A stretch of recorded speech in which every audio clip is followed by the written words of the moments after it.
as well as I do. A baby within a year is learning to walk. They still need that hand to hold on to. And right now, the school district needs to become that hand.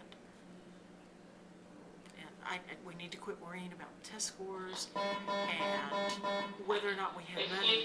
We need to be worrying about whether or not our children are going to succeed to be able to support themselves and their families and be productive members of society.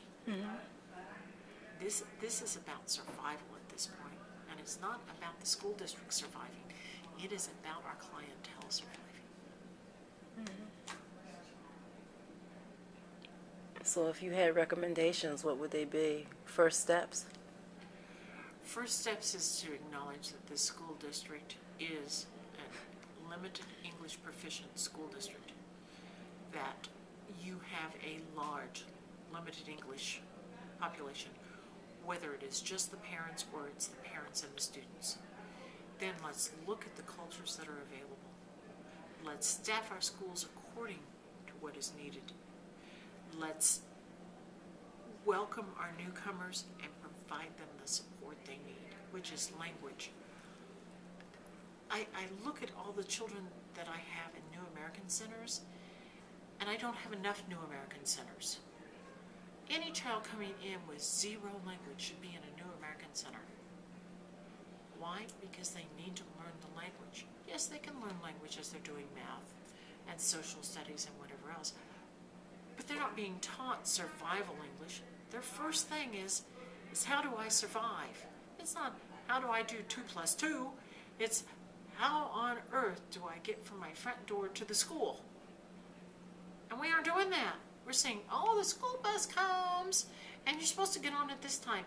But what if you've never seen a clock before and you have no idea? Are we teaching them to tell time? What about the child that's 17 years old and wants to go to school, but because they can't graduate by their 21st birthday, they're not allowed to go to school? Well, why aren't we bringing them in, giving them intensive English, and giving them a skill? We have career technical education available.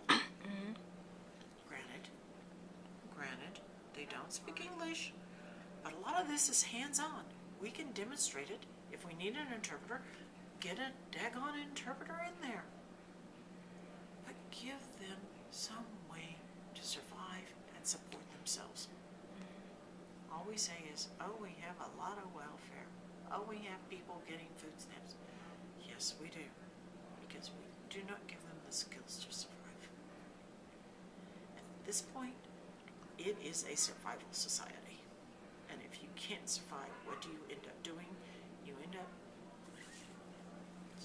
either committing suicide or shooting somebody else. And I'm really afraid with my Burmese. You are? And if I lose one child, I've lost too many. There's no reason for it. It's just not worth it. So, We have some work to do. So as all of you think about being teachers, please consider whether you're doing this because you love the children and you want them to succeed, or are you doing this because it pays the bills. Teaching's not about paying bills. Teaching is about being involved in somebody else's life. And there are no rewards. There are no monetary rewards for teaching. It just isn't there. As all of us in this department can attest, Yes. the money we have goes out one way or another. And here's some of our residuals from Monday. And we have more Yes. somewhere. I was able to put some of the things into lockers and lock them up because as they're in here and we're open to anybody, they disappear. It's just like Devil Lamb helps us with food baskets for the holidays. There are some families that we will just help anonymously because they won't make it without the children eating breakfast and lunch at school.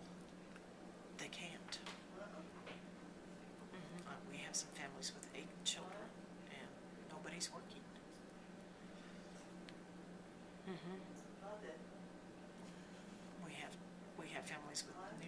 babies and no heat.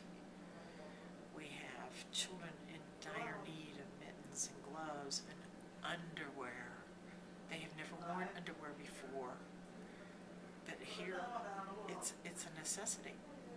Just the confidence to know that when you walk into a classroom, no one's going to make a comment about the fact that you're not adequately clothed, or teaching them to brush their teeth. The Burmese will brush their teeth using ashes or salt or their finger, and we don't find that acceptable. But how do you train them? You have to bring them in and you have to physically show them, and then you have to watch while they do it. And it's not one time, it's several times. It's learning that dirty stringy hair has to be dealt with, and it's also teaching them not to put on other people's clothing because we pass things back and forth. And how do you deal with a sneeze? What's acceptable in one society is maybe not acceptable here. And I'm not faulting JVS. I'm not faulting them at all, because they're given a very short period of time to do a huge job. And just like everybody else, they're without resources. So it is a matter of, how do we do this? Well, we're the educational society, so therefore it becomes our responsibility to educate these people on just surviving. At some point, I guess we'll pull the principals in, or the schools to do some of these trainings. I have asked for the principals to be given training. I do not know that one. I have asked Louis Gowan and Dr. Mary Esselman when she was here to include Jewish Vocational Services to do highlights on the new students in the school system. And Jessica did one session last year. She will have 3 this year for the Professional Development Day.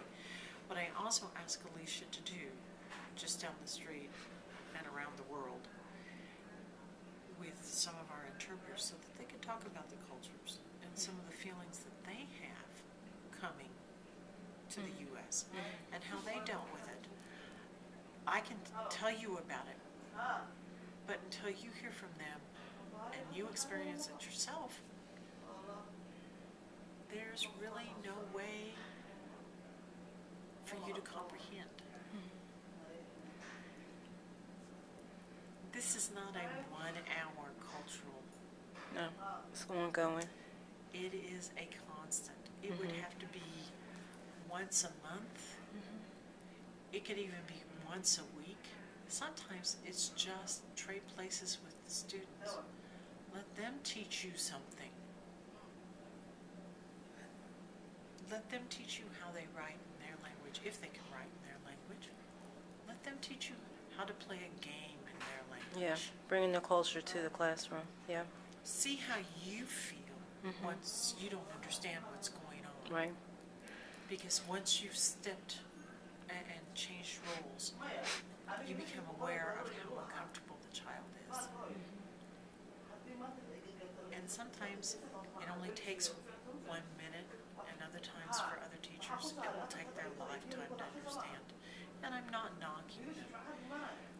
We get so set in what's America that I think we forget that we were a land of immigrants, and none of us were here to begin with.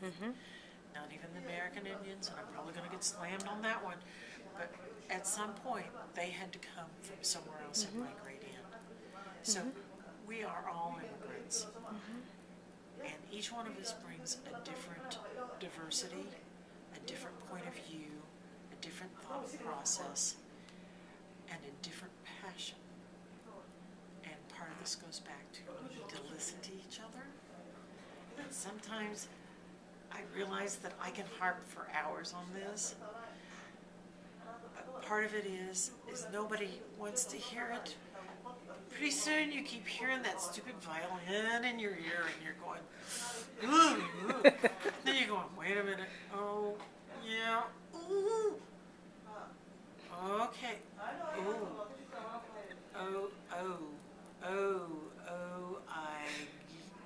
yeah, okay, yeah, I am guilty. I am guilty.